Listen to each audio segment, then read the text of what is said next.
Yo, it is Friday. Finally, we made it to Friday. This has been a good week. We got a little bit more to go today. We're going to talk about a couple of things. Cox's top 10 list, like what things we should be paying attention to. We're going to go through that for a second. Everywhere I go, the people really want to know who I is and who I be. They stop. Oh, the Friday. Friday feels so good today. I don't know, man. I don't know how everybody's Thursday was, but ours was lit. Energizing. Let's just say there's sometime in September. Like you may just want to make sure you're not going on vacation in September. You're not planning any random, events or company picnics or anything like that, because there may be something to do. There may or may not be something to do in September that may just blow your mind. The second or third week. There may be something second or third week, to be specific, but we're going to talk about it more soon. But boy, is this undercurrent getting a little bit stronger. We like to talk about what we're doing with Automotive State of the Union like an undercurrent, right? Yes. Because there are so many people that are attached and involved in what we're doing and what the dealer community is doing that no one has really seen yet, right? Everybody paying attention and outsiders looking in, you might just not see it yet. But like an undercurrent, little by little, you see a person getting pulled out into the ocean, and then another one, and then another one. And then you're like, oh my gosh, there's something going on under the water. And then before you know it, everybody's in a frenzy. So that's how we think it's going to go around here. That's how it is going. And I'm excited about it. It's just like everybody's going, yeah, there's something moving and I feel it and I'm a part of it. I don't really know exactly what I'm a part of, but there's a big move. And I think that that's the energy. I mean, every time automotive gets together, I feel like it doesn't matter what event or what, clubhouse room or what live or anything like that. What everyone comes out saying is like, there was a particular energy. I don't really know how to put my finger on it, but it was so common to hear that. It's so common. Kyle and I just spent a good portion of an hour this morning in a clubhouse room with a lot of our investors. We're there, our dealer investors in ASOTU, and boy, does that just get me fired up about what we're doing. One of the things we were talking about is May 9th. We are having a live in-person event, the first evening of Digital Dealer in Tampa, Florida, the ASOTU Family Reunion Remix.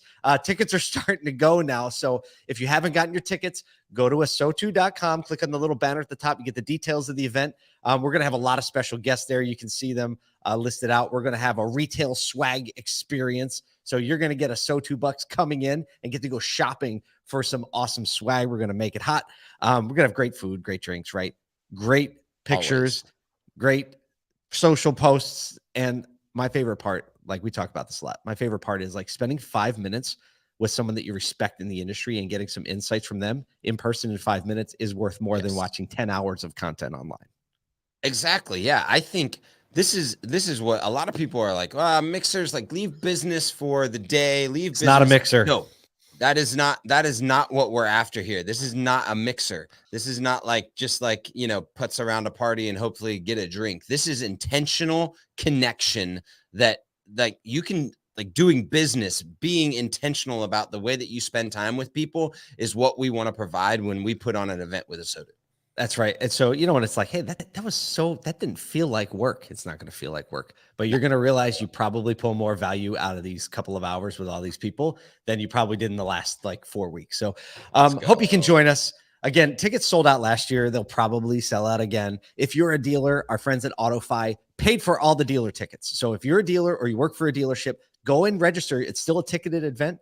Go to the thing, register your ticket now, but it's on our friends at AutoFi. And if you're an industry partner, we're bringing you all the value for the ticket cost. So we had some industry partners line up yesterday. We're like, yo, this is the place to be. So, exactly, and just start to buy some tickets. So we're going to talk about that more a little bit right after this show today. If you're on the live stream at 9 o'clock Eastern, we're jumping into the All Things Used Car Clubhouse room where David Long has just puts together probably one of the most meaningful live pieces of content in automotive across the board every single week.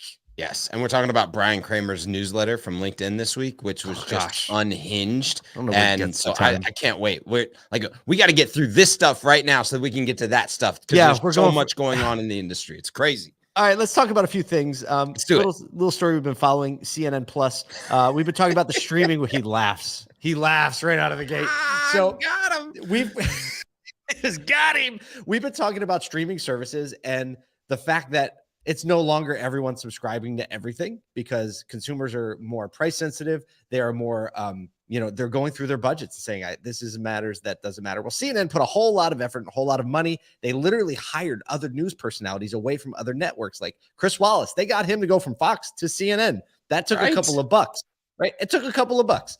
And CNN launched just 4 weeks ago, and they just announced that they are shutting it down after nobody wanted it. Yeah. Talk about a market research miss. How does that happen? Well, dude, apparently how does that even happen? Apparently they didn't find the research on how Netflix was losing subscribers like crazy. Yeah, and they thought they were well, that we didn't know that at the time. But I'm thinking like, how does a network with the size and scope of CNN not understand what their consumer actually wants? Right. Like how it was like it's almost think about the niche. Think about when you need what CNN provides, right? It's a time-based scenario. Like you're not looking for post-streaming. You're not watching CNN 2 days later going, man, glad I know that now. The people that are watching CNN are looking for the on-the-moment news. And which is typically, let's be honest, around CNN, there's just a lot of selling the news, right? It's a lot of like when something's falling apart, there's kind of like this level of, I'll use a heavy word, I kind of mean it, is like this fear mongering, right? Yep. And it's like, that's why people tune in, right? Because something's going on. I need information. My old boss, at the place that I was at, he had a TV in his office and it ran CNN all day. Yeah. Right. So he's not waiting for the streaming service or like plugging that in at 9 o'clock at night when he's, hanging out like at home, about to grab the family around to watch CNN Plus. Right. No, that's true. So what happened was they only got 150,000 subscribers total. Only 10,000 of those were even tuning in every day. And to give you a thought of scale and scope, Netflix has 221 million subscribers. Disney Plus has 129 million subscribers, right? And so, and you think of the value that brings to the whole family, right? Even if you're a CNN Plus, like I'll tell you what, in news in my family, there's like one person that brings value to. Exactly. This guy, right? Yep. My kids, they want to watch, Marvel and Moana and whatever else is played in repeat. Opportunity, and you put this in our show notes, but when Warner and Discover merge, right? Discovery, and then so if you had like HBO Max and Discovery and CNN, like the thing that Apple or that Disney did with, I think it's Disney, Hulu, ESPN, right? And they plug that in for one monthly subscription, and they raised overall monthly active users because of that. That was the opportunity, and now they've got to go back and scrounge for that. Now they're backing up. Well, the new CEO, he's new. His name's David Zaslav, and he wasn't pumped about the project from the beginning. And now that he's in charge of the whole thing, he's saying like, "Hey, I want to take HBO Max. I want to take Discovery. Like, let's roll it all up and let's get it under one service." Which I mean, look, they have a lot of great content on those networks. I'm a Discovery Plus subscriber primarily because the Magnolia Network, which has just moved over to HBO. So, it's not dead, but it's just, I think, a lesson for all of us. Now, look, a lot of people worked really hard on it, and it's easy to sit in our seat and be like, "You guys suck," right? But the truth is, a lot of people worked really hard on it, and it failed. And failing, if you're smart, means you're going to learn something and come back way better. And now you understand. Hard lesson. So hopefully we learn a little bit of a hard lesson from them. And I know we're railing on you a little bit, but we love you. We love you for trying. We love you for trying. That's the best way to put it. We love you for trying. Swing for the fences is kind of a motto of ours. Like, go for it, And they did. And they did. Let's talk about Cox. We covered the story in our daily newsletter. If you don't get it, ASOTU.com. We send out an email every single day with kind of a curation of stories in automotive and culture and crypto and all that. Cox Automotive released 10 key insights from the data that their Kelley Blue Book team gathered. pretty concise list of things. Here we go. I like it. Yeah. Anything on there, Kyle, that bounced out to you? Well, actually, let me read them. And here are the 10 insights, and then we'll kind of drill into one or two. So number one, Toyota is still on top. Really? EV sales continue to increase. You don't say. Only 4 brands delivered year-over-year sales gains. Year-over-year sales gains: BMW, Genesis, Mini, and Tesla. That's an interesting group. We'll talk about that. I like. We can lean on that. It got me. Yeah, that's not a surprise. I mean, that is a surprise. Ford's F-Series is still king. Okay. Fiat sold only 340 vehicles in Q1. That's like 340, no comma. Wow. I wonder how many they made. Luxury brands grabbed more share. Oh, man, we're not hating on you. So luxury brands grab more market share in Q1. So more people are into luxury than other things. Tesla is still the dominant player in the EV market. Big surprise there. Yeah, don't Small say. vehicles are more popular than mid-size vehicles, but the large ones are the most popular models still, even with gas prices. Interesting. In luxury, new cars are important, which makes a ton of sense, right? If I'm have the money to buy a luxury vehicle, like, you know, a lot of people want to know. I drive a luxury vehicle, but I did not buy it new. My next one. He's like, if I get a luxury vehicle, wait a second. Hold on a second. I actually bought a Navigator right when COVID hit and dealers were like panic selling. Yeah. I flew to Milwaukee to pick it up from New York and I drove it home when gas was like $1 a gallon. And even the toll booths were closed because of COVID. I didn't even have to pay any tolls. Okay. One more. 3 segments account for 49% of U.S. auto sales. Those 3 segments are compact SUVs, full-size pickups, and mid-size SUVs. All right. That's really the 10 insights. Here we go. Number 3 and number 10 are the most interesting to me. And I want to start with number 10. Look, gas prices were lower last year, but they were still not at all-time lows or anything like that. Nope.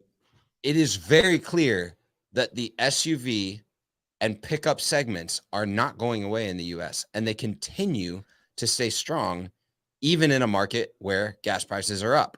Like I know Nissan and Toyota dealers and Mazda dealers that cannot keep CX-5s, Rogues, that type of trim level, the RAV4s in stock. It's not even possible for them. What's the fuel mileage on a CX-5? You should know this. Yeah, depending on driving habits, like 28 to 34.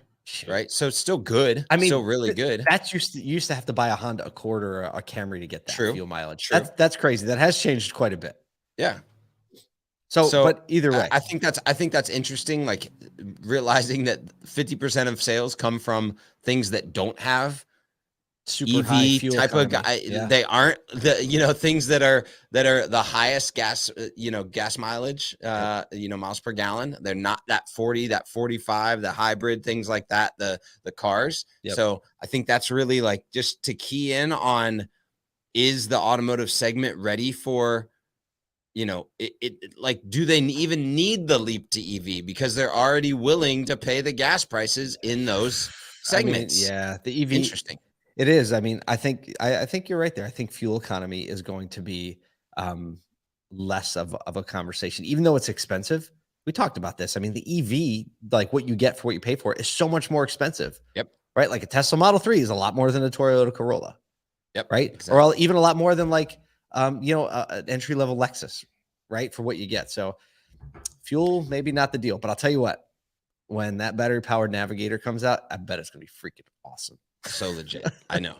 All right. So 4 brands year-over-year sales gains. We kind of talked about this earlier in the year, a few months ago, how luxury segments had the capacity to see gains because of increased cash in market, people in positions where the economy held strong, in executive positions, in retail sales positions where had the cash liquidity to purchase, and kind of like the moment is now to buy my luxury segment vehicle. Yep. Because of the cash in the market. And so to see things like BMW, Genesis, Mini, and Tesla be the market movers in year-over-year sales gains is indicative of that nature of the market, I think. I think there's another element to it, being they're not volume players.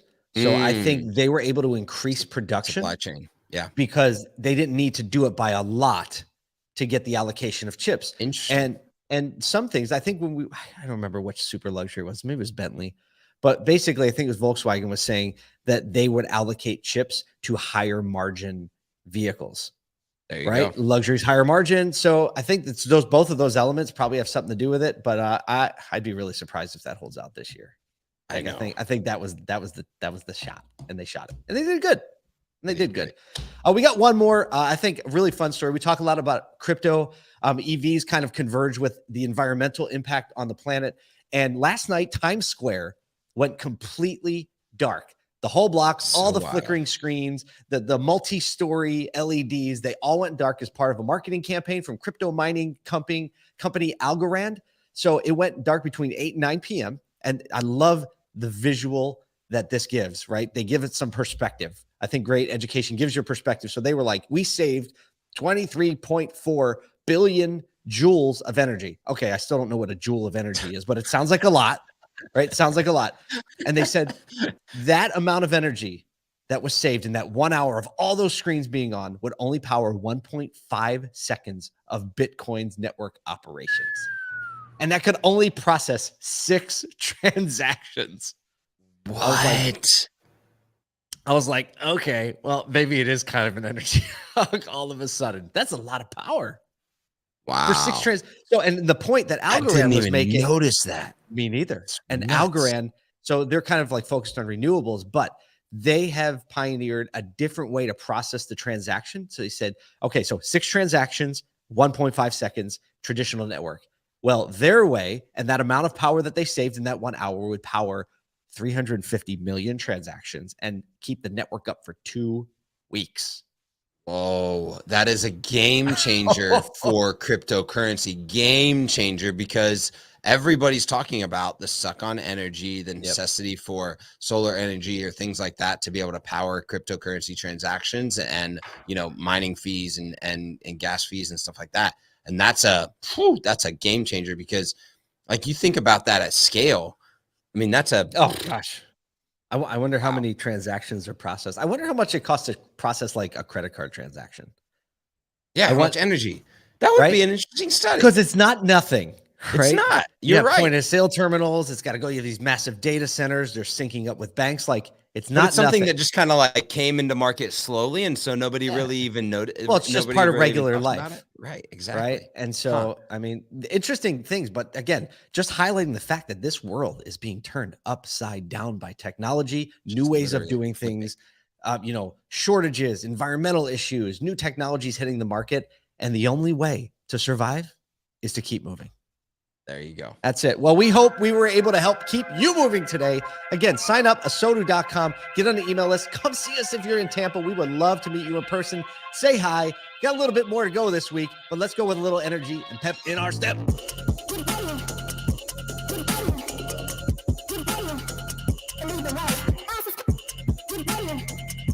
Get